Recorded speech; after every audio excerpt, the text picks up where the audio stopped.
The NFL draft order starts, of course, with the Chicago Bears, followed by the Houston Texans, Arizona Cardinals, Indianapolis Colts, and Seattle Seahawks. But, Chad, in terms of quarterback and the race to get your guy, the Bears are in a great spot to trade down and achieve multiple first-round picks, which they traded up for whenever they went after Justin Fields. Of course, he'll be a second-year general manager in Ryan Poles, and Kevin Warren's taking over the organization officially on April 17th. But you've got to get ahead of the Houston Texans, but also the Indianapolis Colts. And if you start looking down the top 10, the Raiders, the Panthers, and at some point, Tampa Bay is going to need to go get one. There's several teams that are going to be clamoring for a top 5 selection. This is the opposite of last year. Yeah, my team that I threw out there was the Panthers at 9, making the move up with the Bears. I do think the Bears ultimately trade that for someone that wants Bryce Young. Someone's going to trade up, get Bryce Young number 1. I had the Panthers in that spot. Dan Z, who writes at Outkick, has his mock draft up right now. I was reading through that. He's got the Colts as the team at number 4 that's going to trade up to number 1 to get Bryce Young. That would be a very Colty thing to do based on their luck with the number 1 overall pick. And I mean that pun intended with Andrew Luck. Now, they just had the number 1 pick. They didn't have to trade up for it. But Peyton Manning to Andrew Luck when they had the number 1 pick, not bad. Will they trade up from 4 to go get Bryce Young as the next quarterback of the Colts? There's a lot of interesting scenarios with some of these teams. Some, it's a no-brainer. They're going to go top quarterback with their spot, Texans being another one. Some other ones could go a number of different ways. And I still think the Bears, if they were to stay in that spot, it's a little bit interesting as to what they do and what they see in Justin Fields. But Ryan Poles, their GM, said I'd absolutely have to be blown away to take a quarterback at number 1. He's already saying that. But he can be. That's him also saying he could be. See, that's, to me, just leaving the door wide open. Because if you're sold on Justin Fields, then you're saying, now, some of this is gamesmanship, too. You want anyone that's wanting to trade up to number 1 to at least think that you could draft a quarterback. I forget who it was one year that had the number 1 pick the year before, a high pick with a quarterback, that kept playing that game of, I don't know, we might draft a quarterback, when everyone knew they wouldn't because they were trying to trade out. But they wanted to give the impression they could take that top quarterback. And I forget who the quarterback was and what year it was, but that could also just be the game of, well, maybe we will draft Bryce Young if you don't give us what we want for this trade so you can trade up and draft him. Well, and then you have the case of like the Arizona Cardinals who had Josh Rosen. Kingsbury lands there, new head coach. They draft Kyler Murray, number 1 overall when the draft was here in Nashville. Yep. Could you see something like that? Because Kyler Murray's coming off the ACL. He's not going to be ready for week 1 of the regular season. They draft 3rd. And then look at the 2 teams, Seattle and Detroit, at number 5 and number 6. Teams that achieve more than what we would have expected this year based on trades. They have top 10 selections, and they're in a great spot moving forward as an organization. Yeah, so, this is advantageous for them. And meanwhile, you've got Denver and LA who are desperate for picks but don't have them. Well, and the Raiders, I know we're going to get to Derek Carr's statement coming up, but I mean, are we discounting them as a team that could trade up to number 1 or number 2 and go get the quarterback they want if they're in love with one of these quarterbacks? Is there a quarterback that we aren't valuing as high right now that's going to be overpicked, maybe? Yes, Will Levis. Well, Will Levis, we know for sure, wherever he goes in the first round, if it's in the first round or first half, he's going to be overpicked. I'll give you an example. Anthony Richardson. I could see Anthony Richardson being a Raider. I could see someone going too high for Anthony Richardson because of that enormous ceiling that he has. His floor is incredibly low based on the level of development he still needs at this point in time.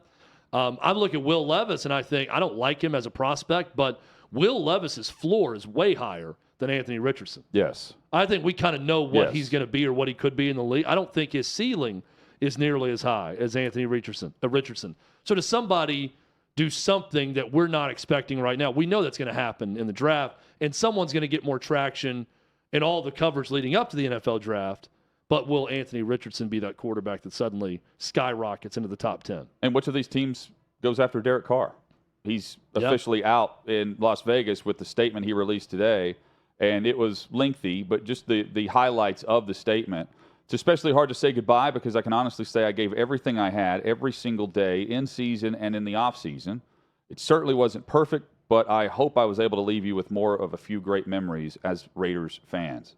I once said that if I'm not a Raider, I would rather be at home, and I meant that, but I never envisioned it ending this way. That fire burning inside of me to win a championship still rages. He's played in one playoff game. He's been incredibly unlucky, even in some really solid seasons. And in other seasons, he hasn't been good. And the up and down play led to a lot of the inconsistencies for Oakland/Las Vegas. But I think a fresh start for him can work wonders for a quarterback that's got a huge arm, is an overall good guy, and is motivated to make sure he goes into a season with the top talent around him in order to win as much as they can. He took less money from the Raiders on the contract extension in order to allow others to be paid. Now, everyone got paid, but he's that type of guy. He's the opposite of Deshaun Watson, and I think there is value in that. The question is, what's the price tag, and which team is set up for him the best? Because not every team is ready for the veteran. Some need the rookie to come in and take over, and you build and you develop and you draft around them. Others need that one final piece. And Carr could provide that. I don't think he's a wipeout like Russell Wilson if you go after him and add him to a veteran-laden roster. Let me give you one team that would interest me. If his goal is to win a Super Bowl, okay? Mm-hmm. So going with a team that I think is on the rise with great young talent that's going to be coming into their own soon, that could make sense for him, the Jets. Yes, that's a great one. That's one that I look at and immediately say, okay, that's a team that I think could use his veteran persona. They could use a little bit of that leadership. They could use a little bit of that, hey, I've been there, I've done that, I've been in this league a long time. This is what we need to do. And the talent is better, I think, right now there than a lot of other places that would be an option for them. The Jets are still, they're kind of coming out of that rebuild mode into compete mode right now in going into next season. For much of this season, they were competing for a playoff spot, and they were very competitive. I think next year is where the expectation starts if they have some sort of option at quarterback. Zach Wilson's not going to be that guy. Mike White's a nice story. I don't think Mike White is going to be a long-term solution. It's a backup option, yes. Derek Carr for 2 or 3 years with a good supporting cast, good young receivers around him, an up-and-coming defense. I think that's a nice solution possibly for the Jets. Well, and the Jets are also going to have a new offensive coordinator. They have fired Mike LaFleur, excuse me. So don't mix up your LaFleurs. Yeah, sorry, LaFleur. But speaking of LaFleur, what about Green Bay? If the Packers move on from Aaron Rodgers this offseason, Derek Carr could be a solution there. Carolina is another one. Again, I think he could end up being one of those with just you could drop him in, and with the right dynamic. Jets are a good one, Chad, because they've got a great defense. They have young talent at receiver. They've rebuilt and they continue to try to revamp that offensive line.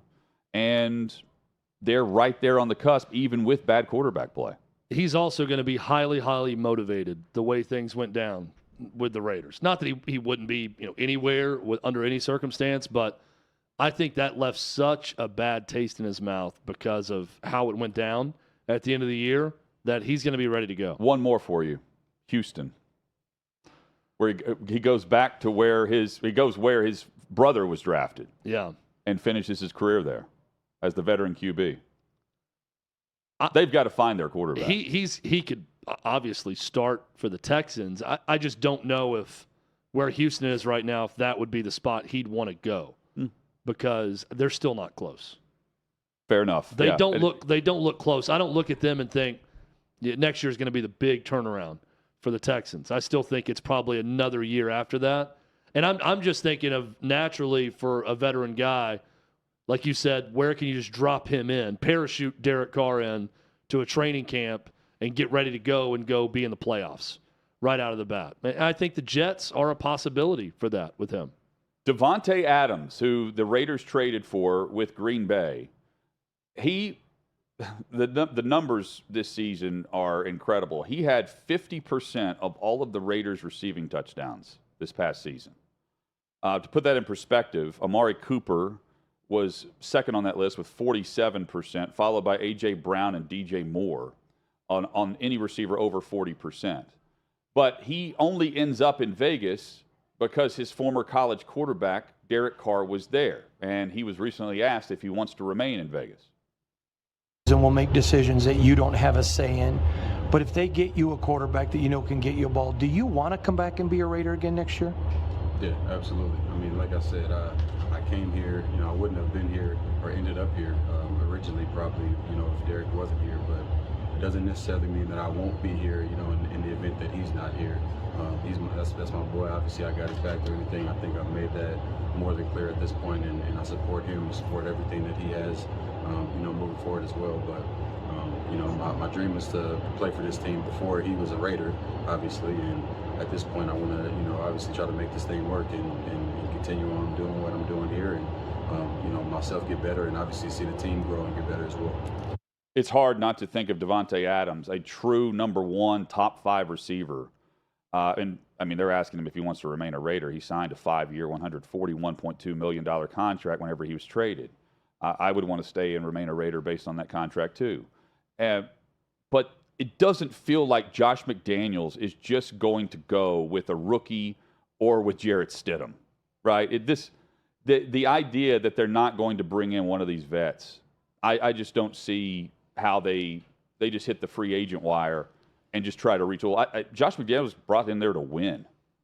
That's something he did not do in Denver. He waits a decade. He chooses Las Vegas. Reports are he's not out midway through the season because the only reason is because they can't afford to fire him, which, I mean, maybe so. But this feels like Brady to me. It feels like a Tom Brady type stop.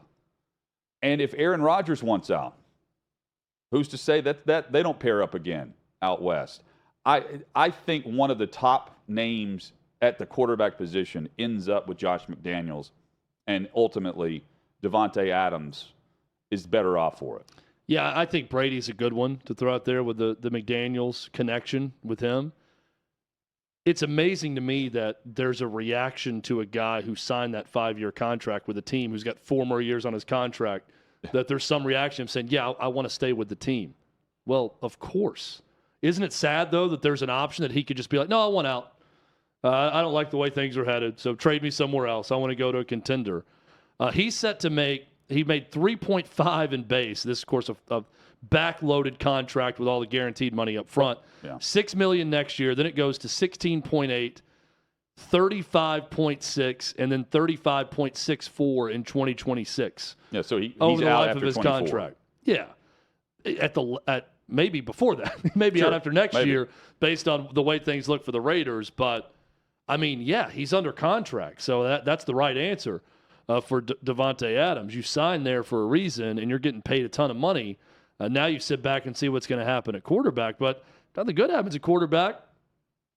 Tough. That's part of your contract. You go and you play the best you can with a bad quarterback, and you probably have no chance in the playoffs a year from now.